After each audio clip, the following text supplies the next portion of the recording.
Next, let's queer up the USA view. GLAAD study shows LGBTQ plus support dips amid rising negative rhetoric. According to GLAAD's latest accelerating acceptance study, support for LGBTQ plus equality remains strong in the US, but the report also shows that negative conservative speech is having a noticeable impact. The study shows that 80% of Americans still support equal rights for LGBTQ plus people, but this is a decline from 84% last year.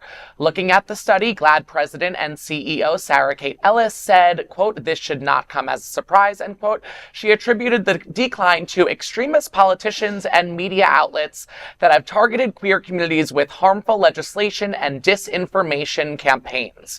Despite the negative trends, the study highlights some positive findings. It shows that 95% of non-LGBTQ plus respondents believe schools should be safe for all youth, and 91% agree that queer people should live without fear.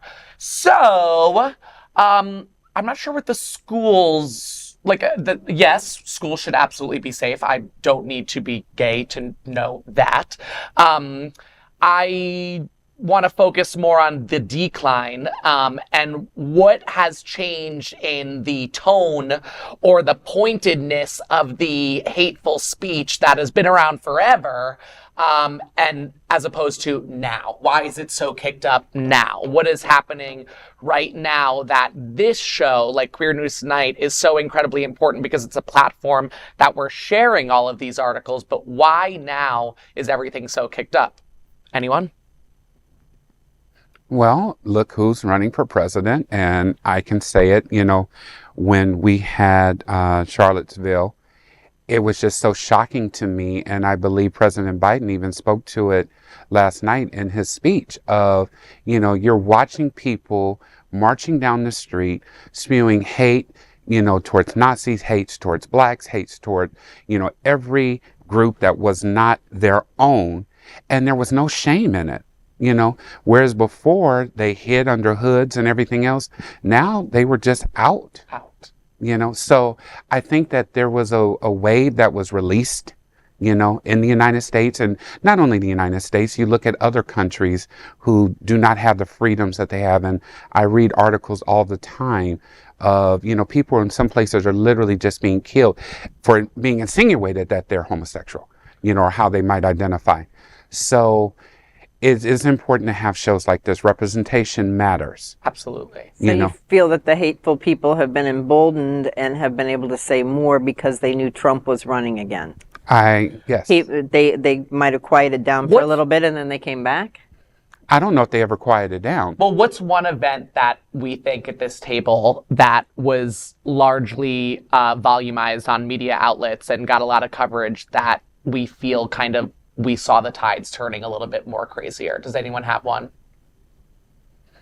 When Trump's people rallied and beat down police officers and beat down security to try and get to his rally, and just like when they were stomping over people, I don't remember what. January 6th.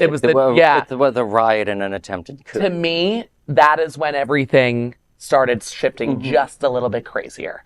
Like they turned the volume up on the gas on the Trump poison a little bit more for me. I feel you. My only concern even discussing the report is the New York Times on August 1st reported President Ellis of GLAAD of all sorts of spending improprieties at the organization. I read about that, yes. Her salary was a little high, between $700,000 and $1.3 million. That wasn't the thing that worried me. It was the $25,000 allowance for renting a place in P-Town every summer, $20,000 to redo her home office, and a whole host of other issues where the New York Times alleged that the former chief financial officer tried to warn the board to reel it in. The board has continued to defend her. So instead of commenting on this, I'm going to say that I think the president of GLAAD should resign, and I think most of its board members probably aren't going to last. Maybe already had. No, she's digging in, and that's what makes it so hard for me. I want to talk about this survey, but she's tainting their own research as long as she's still there. Yeah,